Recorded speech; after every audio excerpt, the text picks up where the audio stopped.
Good morning, folks. Good to see you. We have a lot of new folks that are tuning in, so I want to say right off the bat that I'm Terry Christ. I am a pastoral minister at Mount Gilead. And just wanted to say it's January the 9th, 2021. I guess I'm glad we're here. I'm not sure. But it's good to be with you today. And I want to just share from some tidbit from the book of James, and hopefully this will be helpful to you today. I want to talk about the tongue. This passage says the tongue can no man tame. It's an unruly evil full of deadly poison. So it's a very serious area, but I want to share with you about it today. Not many of you should become teachers, in James chapter 3, my brothers. For you know that we who teach will be judged with great strictness. For we all stumble in many ways, and if anyone does not stumble in what he says, he is a perfect man and also able to bridle his whole body. If we put bits into the mouths of horses so that they can obey us, we guide their whole body as well. Look at the ships also.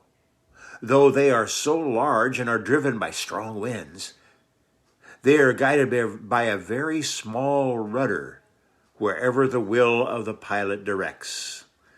So also the tongue is a small member, yet it boasts of great things.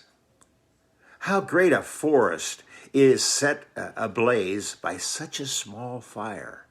And the tongue is a fire, a world of unrighteousness.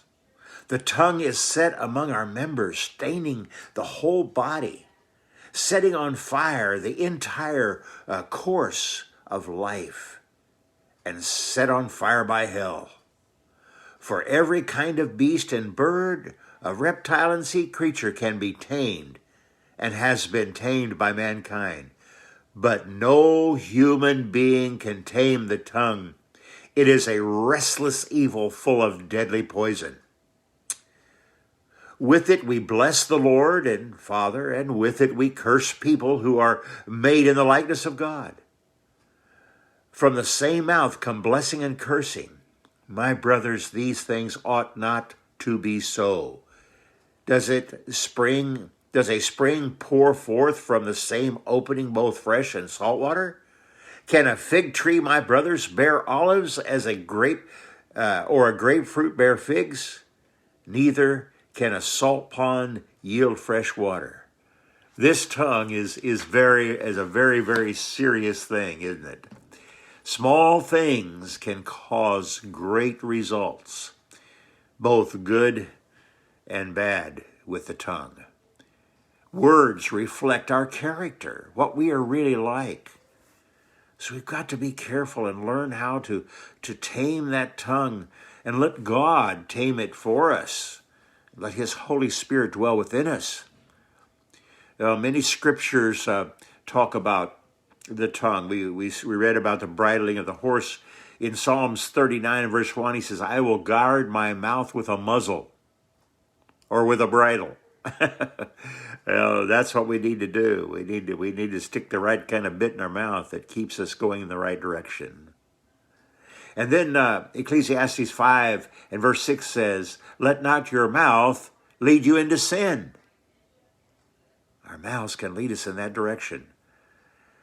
And, we're to dread contentions and revilings and slanders and lies, all coming from our tongue.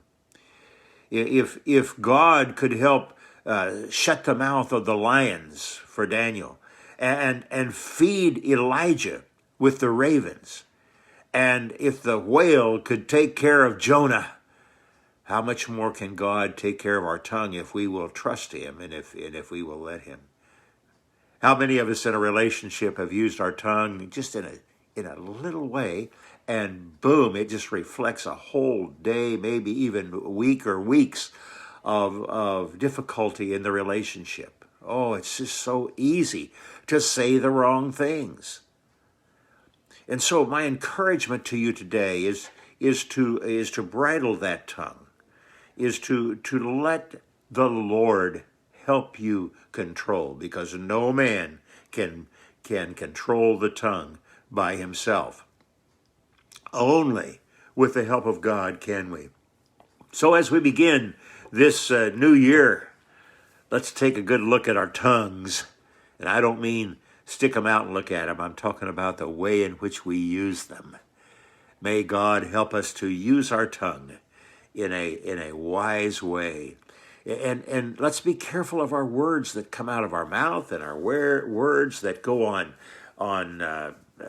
social media. Oh my, be so careful. Your witness, your whole influence for God is shaped around those words that people see from you.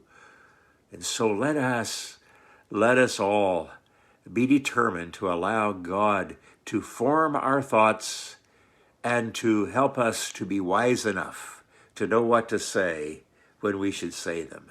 Oh, may God bless you with a marvelous day, and this week be wonderful for you. God bless.